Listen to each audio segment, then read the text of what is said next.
बच्चों अभी हम नया टॉपिक स्टार्ट ले रहे हैं साइंस में, chapter 13 magnetic effect of electric current. ये चैप्टर में 2 पार्ट्स है, magnetic effect of electric current, उसमें से कुछ भी नहीं कटा है इस बार के एग्जाम्स में। जो सेकेंड पार्ट है जिसका नाम है इलेक्ट्रोमैग्नेटिक इंडक्शन, उसमें से बहुत ज्यादा कटा है। ऐसा बोला जाए अगर ये जो पार्ट है इसमें सिर्फ इलेक्ट्रोमैग्नेटिक इंडक्शन छोड़ा है और राइट हैंड रूल छोड़ा है, ठीक है। राइट हैंड रूल छोड़ा है फ्लेमिंग्स का और ये वाला, ठीक है, इलेक्ट्रोमैग्नेटिक इंडक्शन डेफिनेशन, और ये बस 2 चीजें ही छूटी हैं, ठीक है। फर्स्ट पार्ट पूरा almost magnetic effect of electric current, दूसरा पार्ट में खासा कट किया, ठीक है। सो हम पढ़ रहे हैं इलेक्ट्रोमैग्नेटिक इंडक्शन। इलेक्ट्रोमैग्नेटिक इंडक्शन किसने डिस्कवर की थी? इलेक्ट्रोमैग्नेटिक इंडक्शन डिस्कवर की थी माइकल फैराडे ने 1831 में। इससे 50 साल पहले ही हैंस ऑर्स्टेड थी, उन्होंने already magnetic effect of electric current की बात कर ली थी, पर माइकल फैराडे ने उसको उल्टा बोला। क्या बोला? माइकल फैराडे ने क्या बताया था? माइकल फैराडे ने बताया कि भाई अगर आप मतलब उन्होंने क्या क्या लिया अपैरेटस में, क्या क्या लिया माइकल फैराडे ने जब एक्सपेरिमेंट किया तो उन्होंने क्या क्या लिया? उन्होंने एक वायर ली, ये वायर है, और उन्होंने एक मैग्नेट लिया और एक गैल्वेनोमीटर लिया, ठीक है। वायर लिया, मैग्नेट लिया और गैल्वेनोमीटर लिया। गैल्वेनोमीटर क्या काम आता है? गैल्वेनोमीटर करंट मेजर करने के लिए काम, मतलब करंट है कि नहीं कॉइल के अंदर वो देखने में काम आता है, ठीक है। करंट है कि नहीं वो देखने में काम आता है। सो जैसे ये देखो आपने, मतलब ये जो मैग्नेट है, ठीक है, ये जो मैग्नेट है, ठीक है, ये मैग्नेट है, तो उन्होंने यहाँ क्या किया? इस कॉइल के, इस वायर के बाजू में मैग्नेट रख दिया, ठीक है। तो उन्होंने सिंपली बाजू में मैग्नेट रख दिया, सिंपली उन्होंने रख दिया, मतलब ये जो वायर है उसके बाजू में सिंपली मैग्नेट रख दिया, ठीक है। तो सिर्फ उन्होंने जब रखा ना तो कुछ नहीं हुआ, ठीक है। मतलब ये गैल्वेनोमीटर 0 पे था तो 0 पे ही रहा, ठीक है। गैल्वेनोमीटर क्यों यूज होता है? गैल्वेनोमीटर बताने, ये गैल्वेनोमीटर डिटेक्ट करने के लिए यूज होता है कि करंट फ्लो हो रहा है कि नहीं। तो गैल्वेनोमीटर 0 पे ही हो तो समझ जाओ कि करंट नहीं है, नो करंट। और सपोज करंट अगर गैल्वेनोमीटर डिफ्लेक्ट हो रहा है तो क्या बोलोगे? करंट इज प्रोड्यूस्ड, इंड्यूस्ड बोलते हैं, इंड्यूस्ड। इस एक्सपेरिमेंट में करंट प्रोड्यूस नहीं इंड्यूस्ड होता है, ठीक है, मतलब एक ही बात हुई। पर इलेक्ट्रोमैग्नेटिक इंडक्शन में इंडक्शन है, इंड्यूस्ड प्रोड्यूस होगा। अच्छा, सो तो ये गैल्वेनोमीटर का काम क्या है? डिटेक्ट करना कि करंट फ्लो हुआ कि नहीं, ठीक है। एमीटर भी आप कहोगे कि एमीटर भी करंट के लिए यूज होता है, पर एमीटर बहुत हाई डिवाइसेस होती हैं उनके लिए हाई करंट फ्लो होते हैं। गैल्वेनोमीटर छोटे छोटे डिवाइसेस छोटे करंट के लिए। तो इन्होंने क्या लिया था? गैल्वेनोमीटर लिया था, माइकल फैराडे ने एक्सपेरिमेंट किया था। उन्होंने यहाँ पे मैग्नेट रखा, सॉरी ये कॉइल रखी, सामने मैग्नेट रखा और वायर को गैल्वेनोमीटर से कनेक्ट कर दिया। अब वो अलग अलग चीजें करने लगे। पहले तो उन्होंने सिर्फ ऐसे मैग्नेट और वायर बाजू बाजू में रख दी तो नीचे कुछ डिफ्लेक्शन ही नहीं हुआ, करंट नहीं प्रोड्यूस हुआ। फिर उन्होंने बहुत नजदीक जाके मैग्नेट रख दिया वायर के, ये जो मैग्नेट है उन्होंने वायर के बहुत ज्यादा नजदीक रख दिया, फिर भी कुछ भी करंट प्रोड्यूस नहीं हुआ। गैल्वेनोमीटर 0 पे था और 0 पे ही रहा। फिर उन्होंने क्या किया? इन्होंने ना मैग्नेट, फिर उन्होंने सोचा कि मैं मैग्नेट को थोड़ा चेंज कर, ऐसे मैग्नेट को हिलाता हूँ, तो मैग्नेट को ऐसे ऐसे हिलाने लगे, ठीक है। ये वायर है और ऐसे मैग्नेट को हिलाने लगे, तो जैसे इन्होंने ऐसे हिलाया ना तो फिर डिफ्लेक्शन होने लगा। यहाँ जी में डिफ्लेक्शन, गैल्वेनोमीटर में क्या होने लगा? डिफ्लेक्शन। इसका मतलब करंट इंड्यूस होने लगा, ठीक है। तो यही माइकल फैराडे का रूल है, जो इलेक्ट्रोमैग्नेटिक इंडक्शन यही है कि भाई the phenomenon of generation of current in a coil, मतलब कौन सा phenomena of generation of current. मैं क्या कर रही हूँ? इस कॉइल में करंट जनरेट कर रही हूँ, ठीक है। The phenomenon of generation of current in a coil when it is subjected to change in magnetic field, मतलब when it is subject to change in magnetic field मतलब जब मैग्नेटिक फील्ड बदलती है, मैग्नेटिक फील्ड बदलती है, मतलब subject to change in magnetic field, तो उसे कहते हैं इलेक्ट्रोमैग्नेटिक इंडक्शन। भाई आप मैग्नेटिक फील्ड मतलब इसको बदलो, बदलो इन द सेंस इसको आपको मूव करना पड़ेगा, ठीक है। अगर आप इसे स्थिर रखोगे तो फिर करंट फ्लो नहीं होगा, गैल्वेनोमीटर डिफ्लेक्ट नहीं होगा, पर अगर आप ऐसे मूव करोगे इसको तो ही करंट प्रोड्यूस होगा। तो ये इलेक्ट्रोमैग्नेटिक इंडक्शन में ये चीज इंपॉर्टेंट है, चेंज वाली, ये चेंज वर्ड आना चाहिए, ठीक है। चेंज वर्ड पे बहुत भार है कि मैग्नेटिक फील्ड चेंज करते हो, मैग्नेटिक फील्ड चेंज करना मतलब मैग्नेट को हिलाना, ठीक है। The phenomena of generation of current in a coil when it is subjected to change in magnetic field, ठीक है। तो करंट जब जनरेट होता है कॉइल में जब आप मैग्नेटिक फील्ड चेंज करते हो, ठीक है। तो उसे हम कहते हैं इलेक्ट्रोमैग्नेटिक इंडक्शन। किसने किया था ये? माइकल फैराडे ने किया था। माइकल फैराडे ने क्या किया था कि भाई आप चेंज करोगे मैग्नेटिक फील्ड तो ऑटोमेटिक करंट प्रोड्यूस होगा, जितनी फास्ट करोगे उतना ज्यादा प्रोड्यूस होगा, ठीक है।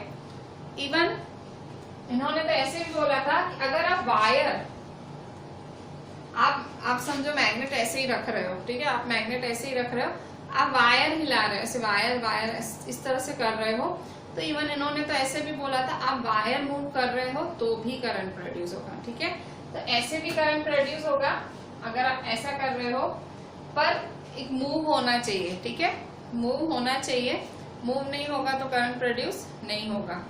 और अब सपोज आप इसके नजदीक लेके आ रहे हो, ठीक है, ये एन है, तो इसके नजदीक लेके आ रहे हो तो अलग डायरेक्शन में करंट प्रोड्यूस होगा, और अगर आप ये दूर ले जा रहे हो मैग्नेट तो अलग डायरेक्शन में करंट प्रोड्यूस होगा, ठीक है।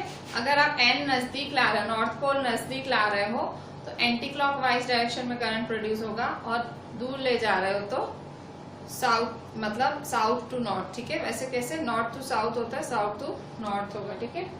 सो इस तरह से इन्होंने करंट के लिए बोला था। सिंपल एक चीज याद रखो कि भाई आपको मैग्नेट मूव करना है या कॉइल मूव करनी है अगर आपको करंट जनरेट करना है।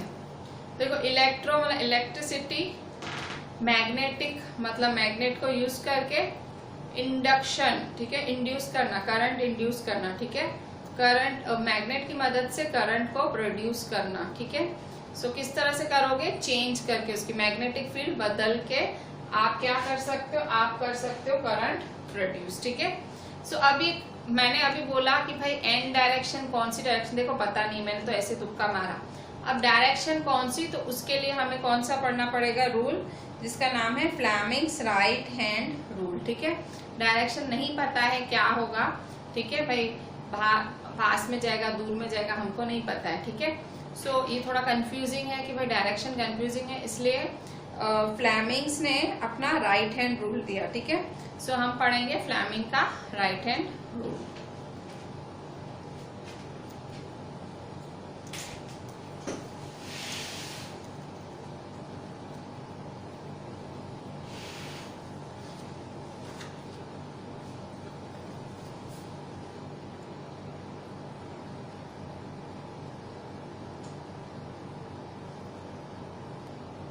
बच्चों अभी जैसे हमने डिस्कस किया कि भाई करंट इंड्यूस होता है, इंड्यूस्ड करंट होता है, तो इंड्यूस्ड करंट का डायरेक्शन क्या होगा, ठीक है। सो इस अभी हम पता करेंगे कि इंड्यूस्ड करंट का डायरेक्शन क्या होगा।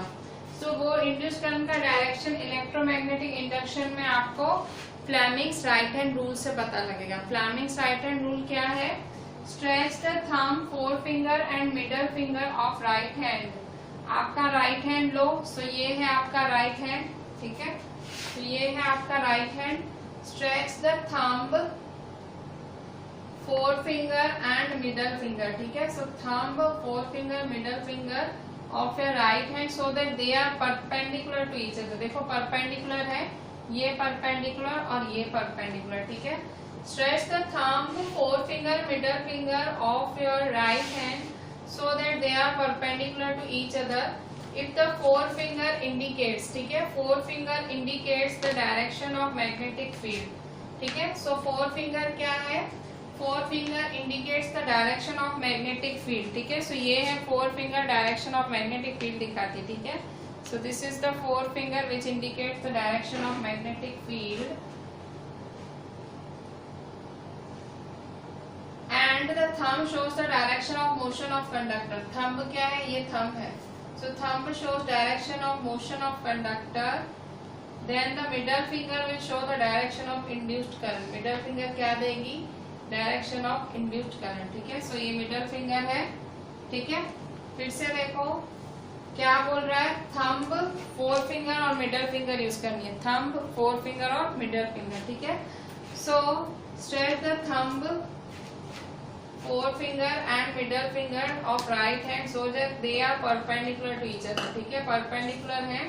If the forefinger indicates the direction of magnetic field, forefinger direction of magnetic field दिखा रही है and thumb indicates the direction of motion, then the middle finger will show the direction of induced current, ठीक है, induced current दिखाएंगे, ठीक है। So इस तरह से आपकी मिडल फिंगर है, मिडल फिंगर आपकी डायरेक्शन ऑफ इंड्यूस्ड करंट दिखाएगी, ठीक है। सो थंब दिखाएगी डायरेक्शन ऑफ मैग्नेटिक फील्ड, ये सॉरी थंब दिखाएगी आपको मोशन की डायरेक्शन, ठीक है, मोशन आपको थंब दिखाएगी। इसके बाद आपकी जो फोर फिंगर है मैग्नेटिक फील्ड की डायरेक्शन दिखाएगी और ये जो आपकी मिडल फिंगर है ये आपको करंट की डायरेक्शन दिखाएगी, ठीक है। ये 90 डिग्री में होना चाहिए, ठीक है, इस तरह से, ठीक है। सो मोशन आपको यहाँ, ये मोशन है, ये है मैग्नेटिक फील्ड, ठीक है, और ये है आपका करंट, ठीक है। Stretch the thumb, four finger and middle finger of right so that they are perfect. If the four finger indicates direction of motion, forefinger indicates the direction of motion, direction of magnetic field, thumb indicates the direction of motion of a conductor, ठीक है। Movement of conductor या motion of conductor कुछ भी बोल सकते हो, ठीक है, किस डायरेक्शन में जो करंट है वो मूव कर रहा है, ठीक है, मूवमेंट भी बोल सकते हो। ये क्या है, ये मूवमेंट या मोशन, ठीक है, और ये क्या है, मैग्नेटिक फील्ड का डायरेक्शन,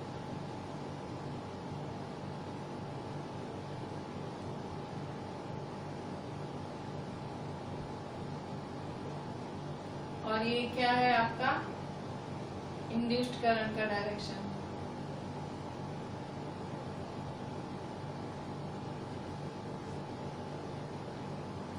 ठीक है। सो ये आपका मोशन का डायरेक्शन है, मोशन या मूवमेंट, ठीक है। सो मूवमेंट ऑफ कंडक्टर, ठीक है, direction of movement of conductor कौन सी डायरेक्शन में मूव कर रहा है, ये मैग्नेटिक फील्ड और ये आपका करंट, ठीक है। So this is our Fleming's right hand rule.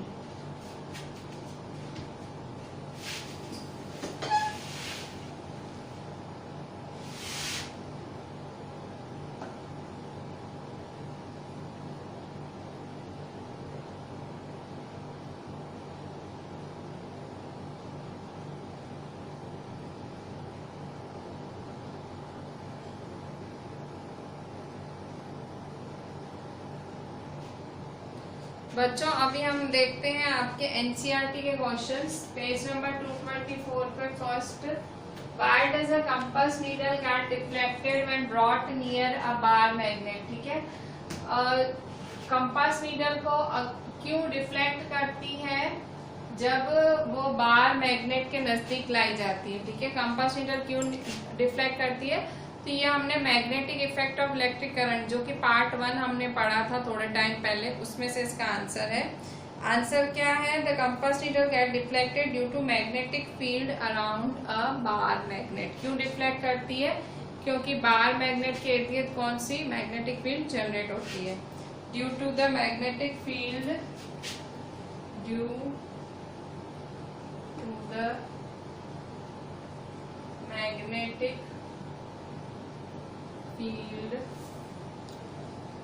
around a bar magnet, ठीक है। सेकेंड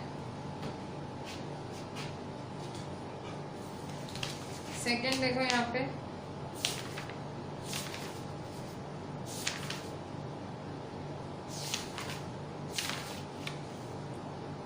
ये आपका ब्लूप्रिंट पेज 224 पे था। इसके बाद सीधा ब्लूप्रिंट पेज नंबर 228 पे,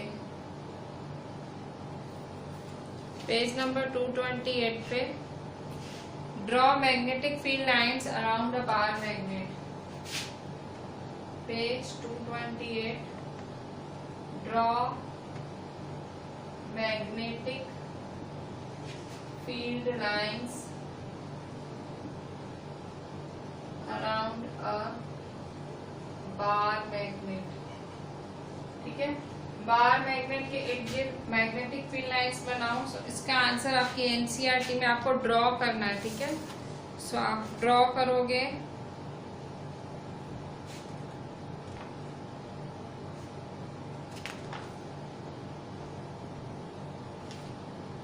पेज नंबर 225 पे फिगर 13.4। ठीक है, ये फिगर ड्रॉ करनी है 13.4। ठीक है, page 225 figure 13.4।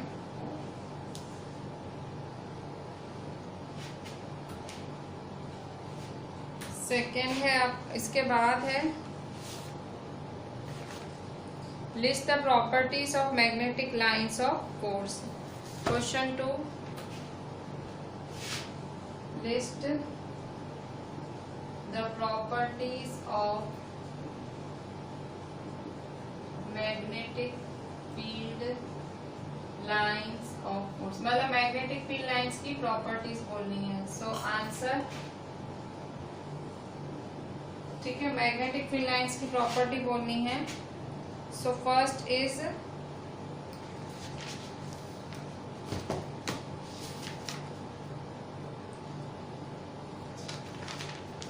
the first property is they originate from north pole of a magnet and end at in the south pole। ठीक है, नॉर्थ पोल से निकलती है और एंड कहाँ होती है, south pole. So they originate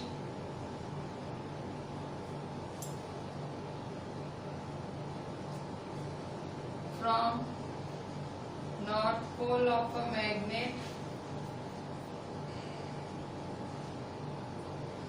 they originate from north pole of a magnet and end at its south pole।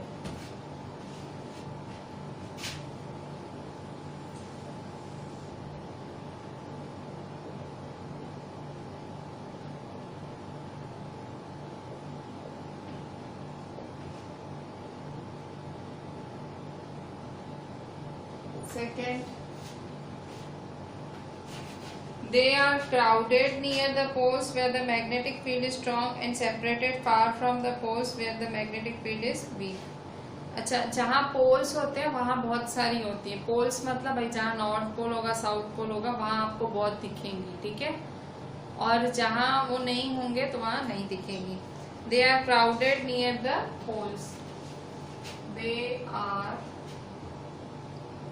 crowded near the poles and where the magnetic field is strong and separated far from the poles, and separated far from the poles।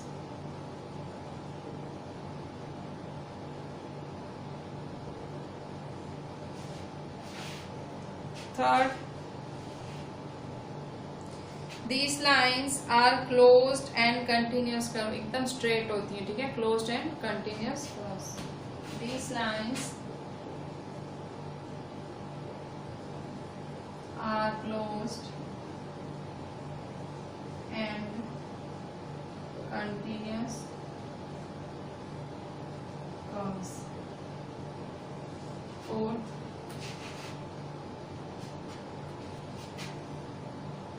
they never intersect with each other। ये एक give reason भी था, हमने लिखा था, ठीक है। they never intersect with each other, ठीक है। एक दूसरे से ये इंटरसेक्ट ही नहीं करते हैं, ठीक है। so these are the properties of magnetic field lines।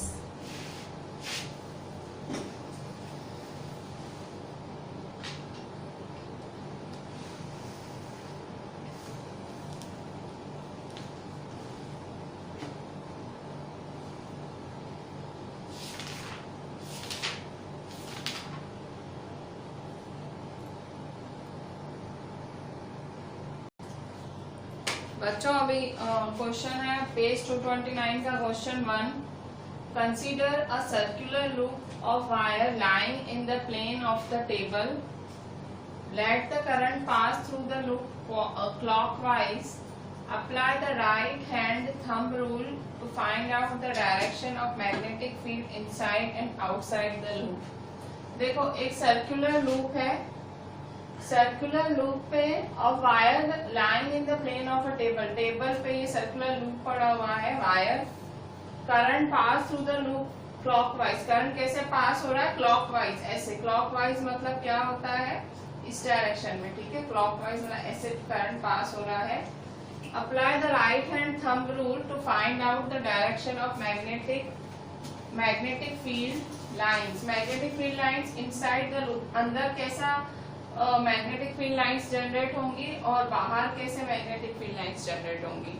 तो राइट हैंड थंब रूल, तो बस आपको राइट हैंड यूज करना था। आपका थंब आपका डायरेक्शन ऑफ करंट दिखाता था और ये सारे आपकी उंगलियां हैं वो आपकी direction of magnetic field lines दिखाती थी। तो उसने पूछा है कि लूप के अंदर और लूप के बाहर कैसे मैग्नेटिक फील्ड लाइंस होंगी, ठीक है। लूप के अंदर कैसे होगी और लूप के बाहर कैसे होगी।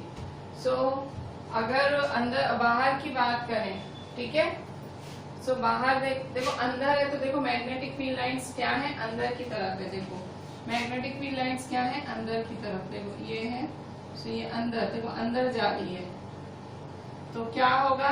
डायरेक्शन ऑफ मैग्नेटिक फील्ड, यहाँ पे direction of magnetic field inside the loop perpendicular to the plane of paper inverse. क्या है? इनवर्स। परपेंडिकुलर क्यों लिखते हैं? हमने पढ़ा ना परपेंडिकुलर में ज्यादा से ज्यादा फील्ड लाइंस प्रोड्यूस होती है, इसीलिए। सो इनवर्स है, देखो ये अंदर की तरफ है। ये देखो करंट है और ये इनवर्स, ठीक है। ये अंदर की तरफ है मैग्नेटिक फील्ड लाइन, ऐसे अंदर जा रही है, ठीक है। और यहाँ देखो ये करंट है, सो करंट है, ये देखो इस तरह से है। तो मैग्नेटिक फील्ड लाइंस कहाँ जा रही हैं? ये इस तरह से आउटवर्ड्स जा रही है। देखो इस तरह से, देखो ये है इनवर्ड्स, अंदर जा रही है, और ये क्या है? आउटवर्ड्स।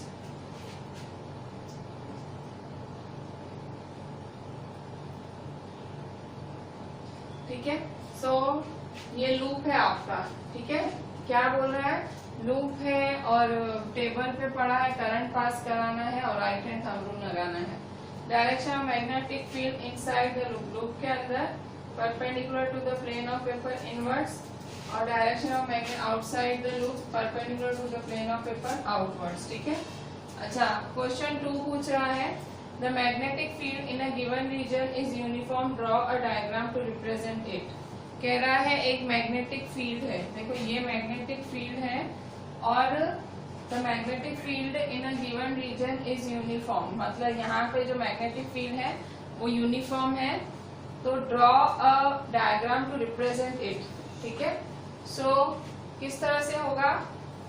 देखो आपको ये डायग्राम बनाना है सिंपल सा कि मैग्नेटिक फील्ड, सिंपल सी मैग्नेटिक फील्ड बनानी है, ठीक है। सो सिंपल सी बना रहे हैं। ये देखो दो मैग्नेट्स रखे हैं, ये नॉर्थ और ये साउथ, और magnetic field north to south जा रही है, ठीक है। So in a uniform magnetic field the magnetic field lines of force are parallel and equidistant from each other. कैसी फिगर बनती है? ऐसी, ठीक है। अगर आपको सिंपल मैग्नेटिक फील्ड बनानी है यूनिफॉर्म, यूनिफॉर्म मतलब एक जैसी, सो सिंपल है नॉर्थ टू साउथ जाएंगे, ठीक है। North to south in a uniform the magnetic field lines of force are parallel and equidistant from each other, ठीक है। और लूप वाले में क्या है, लूप वाले में इस तरह से रखा, ठीक है। सो ये कहाँ है, आउटवर्ड्स, देखो बाहर की तरफ जा रही है, ये देखो बाहर, सो आउटवर्ड्स। और परपेंडिकुलर होता ही है प्लेन ऑफ वेपर, तो ही अच्छा फील्ड लाइन जनरेट होगा ज्यादा से ज्यादा। और अगर ये ऐसे है तो ये देखो अंदर जा रहा है, ये देखो अंदर, इनवर्ड्स, ठीक है। सो ये आउटवर्ड्स, ये इनवर्ड्स, ठीक है। और ये करंट का डायरेक्शन है, ठीक है। और इसमें सिंपल आपको यूनिफॉर्म मैग्नेटिक फील्ड लाइंस बनानी है, ठीक है। Parallel north to south in a uniform the magnetic field lines of force are parallel and equidistant from each other, ठीक है। सो इस तरह से ये आपके ब्लूप्रिंट के 2 क्वेश्चन हैं। इसके बाद देखते हैं क्वेश्चन 3 है, चूज द करेक्ट ऑप्शन। आपका एमसीक्यू है क्वेश्चन 3, पेज 230 पे क्वेश्चन 3 है, पेज 230 क्वेश्चन 3। मैं कह रही थी क्वेश्चन आप लोग लिख लो, आप खुद ही लिख लो, ठीक है। मैं क्वेश्चन नहीं लिख रही हूँ। Choose the correct option, the magnetic field inside a long straight solenoid carrying conductor is, मतलब सोलेनॉइड के अंदर क्या होता है, सोलेनॉइड के अंदर मैग्नेटिक फील्ड कैसा होता है। सो 0 होता है सोलेनॉइड के अंदर, decreases as move towards its end, increases move towards its end, is same at all the points. तो कभी भी मैग्नेटिक फील्ड जो जनरेट होता है long straight solenoid carrying conductor, solenoid के अंदर जब कंडक्टर पास होता है, मतलब आप करंट पास कराते हो, तो जो मैग्नेटिक फील्ड प्रोड्यूस होता है वो सब पॉइंट्स पे एक जैसा ही होता है, कहीं ज्यादा कहीं कम कुछ नहीं। इनसाइड द सोलेनॉइड सब पॉइंट्स पे मैग्नेटिक फील्ड एक जैसा ही होता है, ठीक है। सो डी ऑप्शन सही कौन सा है इसका, डी, ठीक। मैं is same at all the points, question 3 का डी, ठीक है, same at all the points. अच्छा अब यहाँ पे देखो हम एग्जाम्पल 13.1 भी कर लेते हैं। Example 13.1,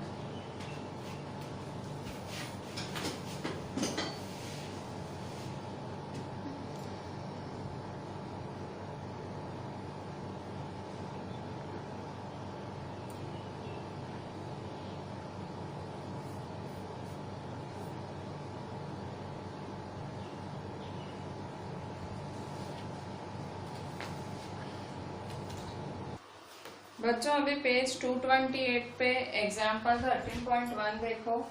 a current through a horizontal power line flows in east to west direction. Current कैसे फ्लो हो रहा है, ईस्ट से वेस्ट डायरेक्शन फ्लो हो रहा है। What is the direction of magnetic field at a point directly below it and at a point directly above it. देखो below और अबव पॉइंट पे क्या डायरेक्शन होगा मैग्नेटिक फील्ड का, बिलो या अबव पे क्या होगा। सो बिलो और अबव के लिए सेम ही होगा, ठीक है। कह रहा है बिलो और अबव के लिए क्या होगा, तो बिलो और अबव के लिए सेम ही होगा। तो देखो अगर हमें right hand thumb rule apply करना होता है जब भी हमें direction of magnetic field lines find करनी होती है, हम क्या करते हैं, थंब को किसके डायरेक्शन में रखते हैं, थंब को हम करंट की डायरेक्शन में रखते हैं। करंट कैसे फ्लो कर रहा है, करंट फ्लो कर रहा है ईस्ट टू वेस्ट। करंट कैसे फ्लो कर रहा है, ईस्ट से वेस्ट डायरेक्शन फ्लो कर रहा है। सो ये ईस्ट टू वेस्ट डायरेक्शन है। सो ये मेरा करंट है, ठीक है, करंट है, ठीक है, ये मेरा करंट है, ठीक है, ये मेरा east to west direction flow कर रहा है, ठीक है। सो ये मेरा करंट है ईस्ट टू वेस्ट, ठीक है। सो देखो अगर मैं ईस्ट से देखती हूँ तो direction of magnetic field lines क्या है मेरी, देखो क्लॉकवाइज है। कैसे हैं, क्लॉकवाइज, ठीक है। अगर मैं इस साइड से वेस्ट से देखूंगी तो क्या होगी, एंटी क्लॉकवाइज। देखो आप इस साइड से देख के देखो, ठीक है, ये मेरा राइट हैंड है, ठीक है, ये मैंने डायरेक्शन ऑफ करंट में प्लेस किया है, ठीक है। सो ये देखो क्लॉकवाइज है, ठीक है, इस तरह से। पर अगर मैं यहाँ वेस्ट से देखूंगी तो क्या हो जाएगा, उल्टा, anticlockwise, south to north होगा, ठीक है। So answer applying right hand thumb rule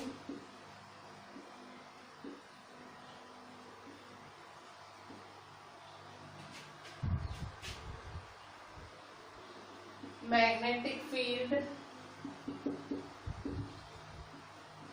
at any point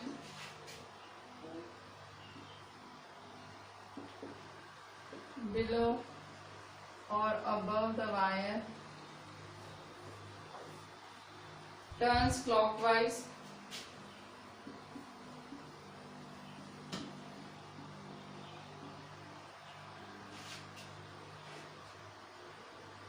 in a plane perpendicular to the wire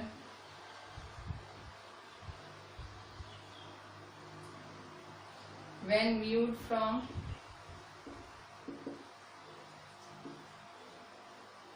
east end, और एंटी क्लॉकवाइज में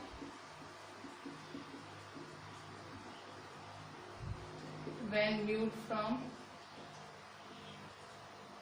the west end. मतलब current east to west flow हो रहा है, तो अगर आप ईस्ट से देखोगे, ईस्ट से आपको क्या दिखेगा, ईस्ट से आपको क्या दिखेगा कि मैग्नेटिक फील्ड कैसे जा रही है, नॉर्थ टू साउथ जा रही है, ठीक है, इस तरह से क्लॉकवाइज जा रही है, ठीक है, ऐसे। पर अगर आप वहां से देखोगे, ठीक है, वेस्ट से देखोगे, तो आपको क्या लगेगा, मैग्नेटिक फील्ड कहाँ जा रही है, एंटी क्लॉकवाइज जा रही है, ठीक है। सो इस तरह से डायरेक्शन ऑफ करंट दिया हो तो आप मैग्नेटिक फील्ड आराम से निकाल सकते हो। ये था आपका एग्जाम्पल 13.1। इसके बाद हम करते हैं एग्जाम्पल 13.2।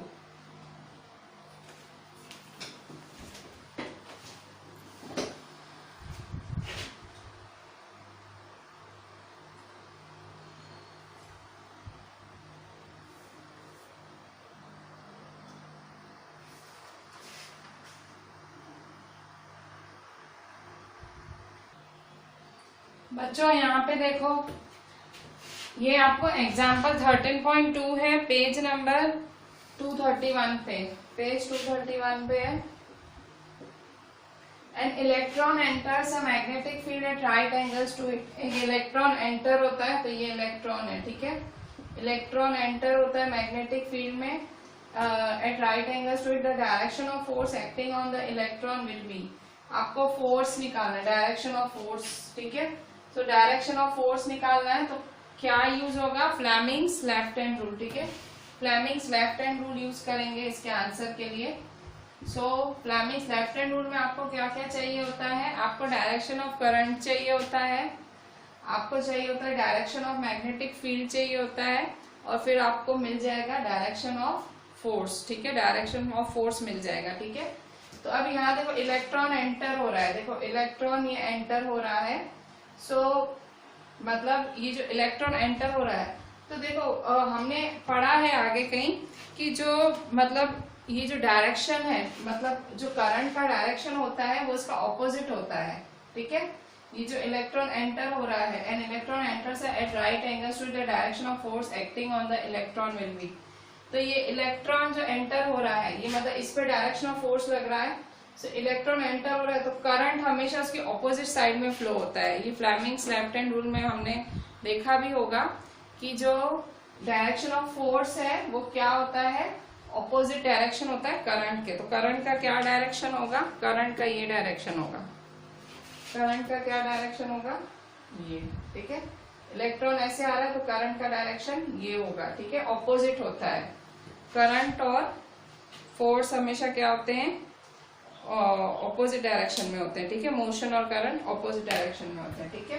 तो अब मैं यहाँ पे मेरा राइट हैंड थंब रूल लगाऊं, sorry Fleming's left hand rule लगाऊंगी। फ्लेमिंग्स लेफ्ट हैंड रूल से मुझे क्या फाइंड करना है, डायरेक्शन ऑफ फोर्स, ठीक है। मैंने देखो करंट का डायरेक्शन सेट कर दिया, क्यों, क्योंकि डायरेक्शन ऑफ करंट क्या होता है, direction of current is taken opposite to the direction of motion of electrons. हमेशा जो इलेक्ट्रॉन्स का मोशन है, ठीक है, so the direction of current is taken opposite to direction of motion of electrons, ठीक है। मतलब आपने क्या किया, करंट का ऑपोजिट डायरेक्शन, मतलब ये ऐसे एंटर हो रहा था तो करंट का ऑपोजिट डायरेक्शन होगा, ठीक है। ये किसमें होता है इस तरह से, फ्लेमिंग्स लेफ्ट हैंड रूल में, कि जो डायरेक्शन ऑफ करंट है वो ऑपोजिट होता है मोशन ऑफ इलेक्ट्रॉन्स। इलेक्ट्रॉन अगर ऐसे आ रहे हैं तो करंट ऐसे आएगा, ठीक है, ऑपोजिट डायरेक्शन में। तो कौन सा रूल लगाना है आपको, लेफ्ट हैंड रूल लगाना है। ये आपका ये लेफ्ट हैंड है, ठीक है, लेफ्ट हैंड है। सो ये देखो आपकी जो आपका करंट कहाँ जा रहा है, देखो लेफ्ट हैंड में किस तरह से सेट करेंगे। आपकी जो ये फिंगर थी ये मोशन दिखाती थी, ये आपकी मैग्नेटिक फील्ड दिखाती थी, ये करंट, ठीक है। देखो ये आपकी क्या दिखाती थी, मोशन या फोर्स, ये क्या दिखाती थी, मैग्नेटिक फील्ड दिखाती थी, और ये क्या दिखाती थी, आपकी करंट, ठीक है। सो अब हम देखो मैंने लिख लिया है, हमें क्या लगाना है यहाँ पे, हमें लगाना है फ्लेमिंग्स लेफ्ट हैंड रूल। कैसे लगाऊंगी फ्लेमिंग्स लेफ्ट हैंड रूल, तो देखो पहले करंट को सेट करती हूँ। तो ये देखो ये मेरा करंट है, ठीक है, ये मेरा करंट है। मेरी मैग्नेटिक फील्ड लाइंस कहाँ जा रही हैं, मेरी मैग्नेटिक फील्ड लाइंस तो ऐसे जा रही हैं, ठीक है। ये मेरा करंट है, देखो ये मेरा करंट है। करंट कहाँ जा रहा है, इस तरह से जा रहा है। ये देखो करंट ऐसे जा रहा है, तो मैंने ये करंट ऐसे सेट किया, ठीक है। और अब मैग्नेटिक फील्ड लाइंस कहाँ है, मैग्नेटिक फील्ड लाइंस कहाँ है, यहाँ, ठीक है। सो मेरी मैग्नेटिक फील्ड लाइंस कहाँ है, यहाँ पे, ठीक है। ये मेरा करंट और मेरी मैग्नेटिक फील्ड लाइंस है यहाँ, ठीक है। करंट है और ये मेरी मैग्नेटिक फील्ड लाइंस है, ठीक है। अच्छा ये हमको किसके साथ करना है, ये हमको करना है लेफ्ट हैंड के साथ, ठीक है। तो यहाँ देखो ये फील्ड, मैग्नेटिक फील्ड की ये डायरेक्शन है, दिख रही, ये मैग्नेटिक फील्ड की डायरेक्शन है। ये देखो मैग्नेटिक फील्ड, करंट कहाँ जा रहा है, ऊपर, करंट ऊपर जा रहा है, देखो ये देखो करंट ऊपर जा रहा है, ये मैग्नेटिक फील्ड है और ये करंट ऊपर जा रहा है, देखो दिख रहा है। ये मैंने मैग्नेटिक फील्ड की डायरेक्शन सेट की, ये करंट की डायरेक्शन सेट की। सो ये मेरा, ये जो है ये मेरा फोर्स है, ठीक है। सो देखो फोर्स कहाँ जा रहा है, ये फोर्स कहाँ जा रहा है, देखो अंदर की तरफ जा रहा है ना, इनसाइड, ठीक है। ये देखो मेरा मैग्नेटिक फील्ड है, आप करके देखो, आप भी करके देखो। देखो मैंने राइट नहीं लेफ्ट हैंड यूज किया है क्योंकि फ्लेमिंग्स लेफ्ट हैंड रूल लगाना है। और पहले मैंने मैग्नेटिक फील्ड का डायरेक्शन सेट किया, मेरा मैग्नेटिक फील्ड का डायरेक्शन, फिर ये मेरा करंट है, करंट ऊपर जा रहा है, देखो करंट ऊपर जा रहा है। सो ये मेरा जो फोर्स है ये कहाँ लग रहा है, अंदर की तरफ लग रहा है, ठीक है। ये देखो अंदर की तरफ लग रहा है, ठीक है। सो टू द राइट, क्या राइट पे लग रहा है, ये जो मेरा ये देखो ये जो मेरा डायरेक्शन ऑफ फोर्स है कि ये राइट पे लग रहा है, नहीं लेफ्ट पे लग रहा है, नहीं आउट ऑफ द पेज लग रहा है, नहीं देखो अंदर की लग रहा है, इनटू द पेज। तो डी होगा मेरा करेक्ट ऑप्शन, सो डी होगा, ठीक है। सो यहाँ आपको फ्लेमिंग्स लेफ्ट हैंड रूल लगाना था। थोड़ा ये थोड़े से ट्रिकी नहीं है, मतलब ये जो आपने रूल्स पढ़े हैं आपको पता होना चाहिए कौन सा रूल कहाँ काम आएगा, और उसके बाद आप इसको यूज कर पाओगे, ठीक है। इसके बाद हम ब्लूप्रिंट का देखते हैं, दूसरा पेज 231 पे क्वेश्चन है वो देखते हैं। पेज 231 पे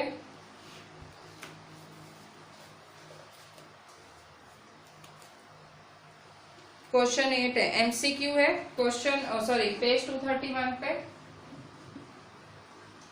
ब्लूप्रिंट है। Question 1, Which of the following property of a proton can change while it move freely in a magnetic field? कह रहा है कि भाई कौन सी प्रॉपर्टी प्रोटॉन की लगेगी जब वो आराम से मैग्नेटिक फील्ड में मूव करेगा। सो कौन सी प्रॉपर्टी लगेगी, प्रोटॉन की, ठीक है। सो प्रोटॉन की प्रॉपर्टी हमें फाइंड करनी है। अब देखो प्रोटॉन के पास चार्ज होता है, प्रोटॉन के पास चार्ज होता है, तो जब वो मैग्नेटिक फील्ड में मूव करता है तो उस पर मैग्नेटिक फोर्स अप्लाई होता है, ठीक है। प्रोटॉन एक चार्ज पार्टिकल है, पॉजिटिव चार्ज पार्टिकल है, जो मैग्नेटिक फील्ड में मूव करता है तो उस पर फोर्स अप्लाई होता है। सो फोर्स की वजह से, फोर्स कैसे अप्लाई होता है, वेलोसिटी की वजह से, वेलोसिटी की वजह से अप्लाई होता है, और उसकी वजह से उसका मोमेंटम भी बदलता है, ठीक है। सो वेलोसिटी और मोमेंटम दो होंगे। Which of the following property of a proton can change while it moves freely in a magnetic field? So question 1, page 231, question 1 का आंसर। आप क्वेश्चन लिखना, एमसीक्यू है पर ये कह रहे हैं 2 आंसर होंगे, एमसीक्यू है पर 2 आंसर होंगे, ठीक है। So since proton is a charged particle,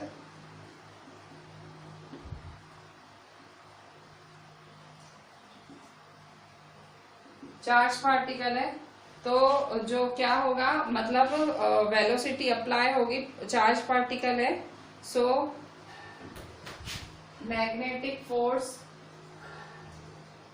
is applied due to velocity and hence momentum. Velocity आपने पढ़ा था ना, मोमेंटम और वेलोसिटी। मोमेंटम क्या होता है, P is equal to M into V, ठीक है। मोमेंटम पता है ना, momentum is equal to mass into velocity. तो अगर वेलोसिटी होगा तो मोमेंटम भी होगा। तो इसके दो आंसर है, एमसीक्यू हैं, इन्होंने क्वेश्चन में ही बोला है कि हमारे एमसीक्यू के दो आंसर है, तो सी और डी ऑप्शन है, सी और डी, ठीक है। ये है हमारा पेज 231 का। आप क्वेश्चन भी लिखेंगे, क्वेश्चन लिखना पक्का, ठीक है। इसके बाद देखें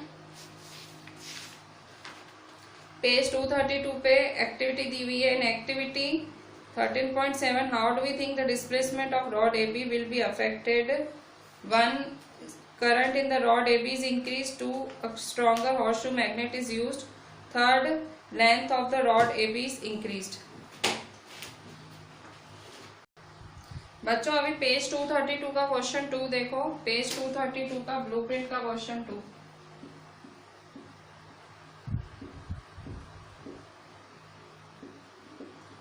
आपको क्वेश्चन लिखना है, क्वेश्चन लिखना है जरूर, ठीक है। क्वेश्चन लिखे बिना नहीं चलेगा। तो यहाँ देखो ये क्या बोल रहा है, in activity 13.7 how do we think the displacement of rod AB will be affected. Rod AB का डिस्प्लेसमेंट अफेक्ट कैसे होगा, रॉड AB अफेक्ट कैसे होगा। 3 कंडीशन है। फर्स्ट कंडीशन है कि अगर current in rod AB increase, अगर करंट बढ़ा दिया, पूछ रहा है कि डिस्प्लेसमेंट मतलब वो कितना मूव होगा, डिस्प्लेसमेंट, ठीक है। So current in rod AB is increase, current in rod AB is increase.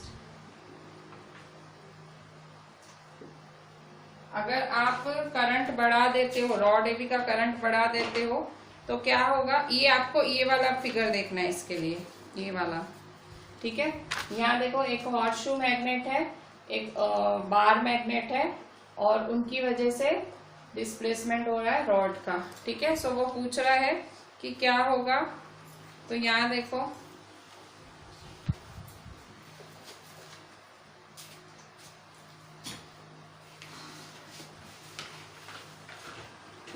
ये आपका क्वेश्चन 2, पेज नंबर 232 पे क्वेश्चन 2 है।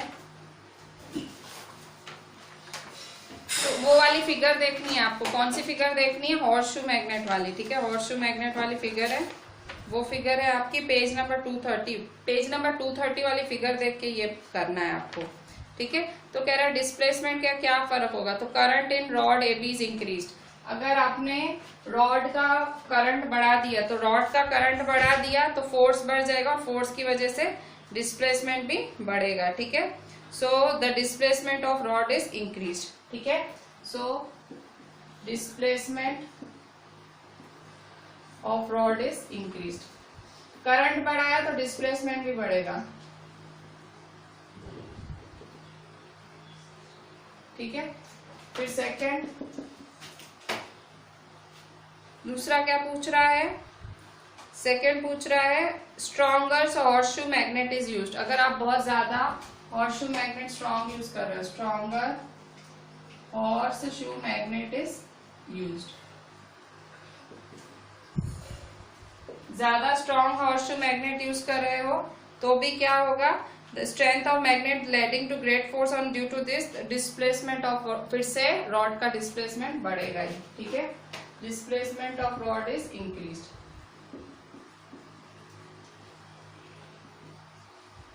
मतलब आप अगर करंट ज्यादा फ्लो करा रहे हो तो भी डिस्प्लेस हो रहा है, अगर आप हॉर्सशू मैग्नेट यूज कर रहे हो तो भी ज्यादा डिस्प्लेस हो रहा है। थर्ड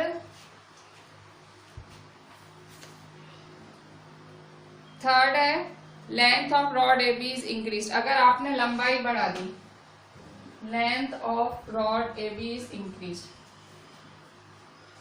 अगर आपने लंबाई ज्यादा बढ़ा दी तो क्या होगा?